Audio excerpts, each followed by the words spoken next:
When you look at Japan, they import all the raw materials in the world.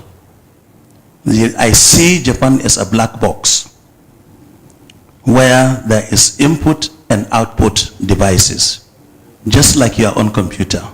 They import all the raw materials from all parts of the world. It goes into that black box, and then we get a finished product as an output or an outcome, and is also exported to all parts of the world.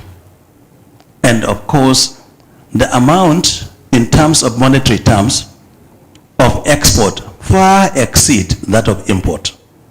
And that is why they have surplus, and that is why they are number 3 economy in the world today. They used to be number 2. But China is overtaking everybody, including the US, in the next 10 years. I have been to Japan quite a number of times, and it's a very interesting country. 80% of it is mountainous, not good for any investment, not good for agriculture, not good for habitation. But they are number 3 in the world. The question is, what is the magic? Because Japan is a knowledge-based economy. And Japanese already practice what B2B is preaching in Nigeria. Because if you set up a company like the Toyota company, that company is not owned by individual. It's owned by the workers. They set their own targets. They set up their own criteria. So you either let it flourish or you kill it. It is actually on you, and everybody contributes in terms of shareholding, in terms of performance, in terms of productivity, in terms of the raising the competencies, the capacities and the capabilities of the workforce, to take it to the next level. So that is why Japan is a knowledge-based economy, and that is why they thrive.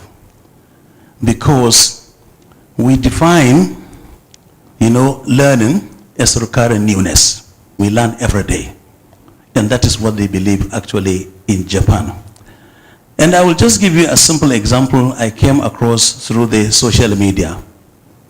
The Japanese, they love fresh fish. They love fresh fish. And they have to go far down to the sea, as much as not less than 200 miles, in order to get fresh fish, actually in their boats. But they discovered that when they go far 200 to 500 miles, by the time they come back, to the land, that fresh fish is no longer fresh. So what have they done? So they decided to have coolers and fridge and whatever, so that they can preserve it. But exactly again, by the time they come back, it's no longer a fresh fish. So what have they done? The Japanese said, look, hang on. What we now need to do is we now get the fresh fish and put it in a fund. And by the time you put those fish in the fund, by the time you come back to the land, they wiggle and wiggle and wiggle, they became tired, then they die, so they are no longer fresh. So what have they done? They decided to get a small shark. They get a very small shark and put in the fund, and then they consistently and continuously, the fish became very active because of the presence of the shark. So the fish never die until they come to the land.